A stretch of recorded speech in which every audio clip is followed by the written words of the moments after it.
ವೀಕ್ಷಕರೇ, ನಾನು ಟಿಪ್ಪು ನದಾಫ್ ನಿಮ್ಮ ಮುಂದೆ ಒಂದು ಕವಿತೆಯನ್ನು ತೆಗೆದುಕೊಂಡು ಬಂದಿದ್ದೇನೆ. ಈ ಒಂದು ಕವಿತೆಯ ಶೀರ್ಷಿಕೆ ಹಾಳು ಬಿದ್ದ ಭಾವಿ. ಹಾಳು ಬಿದ್ದ ಭಾವಿ ಯಾವ ರೀತಿ ತನ್ನ ನೋವನ್ನು ಹಂಚಿಕೊಂಡಿದೆ, ಅದಕ್ಕೆ ಯಾವ ನೆನಪುಗಳು ಕಾಡುತ್ತವೆ ಅನ್ನೋದನ್ನು ಈ ಒಂದು ಕವಿತೆಯಲ್ಲಿ ಬರೆದಿದ್ದೇನೆ. ಈ ಒಂದು ಕವಿತೆಯ ಶೀರ್ಷಿಕೆ ಹಾಳು ಬಿದ್ದ ಭಾವಿ. ಈಗ ನಾನು ಹಾಳು ಬಿದ್ದ ಭಾವಿ. ಈಗ ನಾನು ಹಾಳು ಬಿದ್ದ ಭಾವಿ. ಕಸ, ಕಡ್ಡಿ, ಕಲ್ಲು, ಮಣ್ಣುಗಳೆಂಬ ಹೂಳಿನಿಂದ ತುಂಬಿದ್ದೇನೆ. ಕಸ, ಕಡ್ಡಿ, ಕಲ್ಲು, ಮಣ್ಣುಗಳೆಂಬ ಹೂಳಿನಿಂದ ತುಂಬಿದ್ದೇನೆ. ಅತ್ತು ಈಗ ಸಂಪೂರ್ಣವಾಗಿ ಬತ್ತು ಹೋಗಿದ್ದೇನೆ. ಅತ್ತು ಈಗ ಸಂಪೂರ್ಣವಾಗಿ ಬತ್ತು ಹೋಗಿದ್ದೇನೆ. ನೂರಾರು ಜೀವಕ್ಕೆ ಜೀವಜಲವಾಗಿತ್ತು ಈ ಬಾವಿ. ನೂರಾರು ಜೀವಕ್ಕೆ ಜೀವಜಲವಾಗಿತ್ತು ಈ ಬಾವಿ. ಇಂದು ಬಿರುಕು ಬಿಟ್ಟು ಅಳುತ್ತಿದೆ ಈ ಬಾವಿ. ಕೇಳುತ್ತಿಲ್ಲ ಈಗ ಇದರಲ್ಲಿ ಯಾವುದೇ ಕೊಡ ಬಿಂದಿಗೆಯ ಶಬ್ದ. ಕೇಳುತ್ತಿಲ್ಲ ಈಗ ಇದರಲ್ಲಿ ಯಾವುದೇ ಕೊಡ ಬಿಂದಿಗೆಯ ಶಬ್ದ. ಬಾಯಲ್ಲಿ ಹುಲ್ಲು ತುಂಬಿಕೊಂಡು ಆಗಿದೆ ಈಗ ನಿಶಬ್ದ.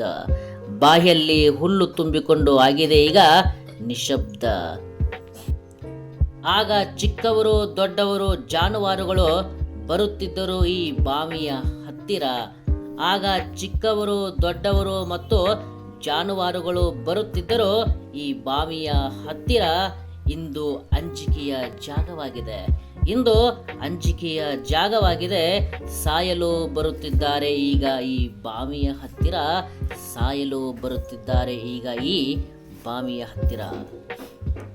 ಈಗ ಈ ಹಾಳು ಬಾವಿಗೆ ಎಲ್ಲರಿಗೂ ನೀರು ಹಂಚಿದ ನೆನಪು. ಈಗ ಈ ಹಾಳು ಬಾವಿಗೆ ಎಲ್ಲರಿಗೂ ನೀರು ಹಂಚಿದ ನೆನಪು. ಈ ಬಾವಿಯ ನೀರು ಕುಡಿದ ಹಿರಿಯರಿಗೂ ಕಾಡುತ್ತಿದೆ ಸಿಹಿ ನೀರಿನ ಸವಿ ನೆನಪು. ಈ ಬಾವಿಯ ನೀರು ಕುಡಿದ ಹಿರಿಯರಿಗೂ ಕಾಡುತ್ತಿದೆ ಸಿಹಿ ನೀರಿನ ಸವಿ ನೆನಪು. ಸಿಹಿ ನೀರಿನ ಸವಿ ನೆನಪು. ತಿರುಗುತ್ತಿದ್ದರು ಜನರು ಮೊದಲು ಈ ಬಾವಿಯ ಸುತ್ತಮುತ್ತ.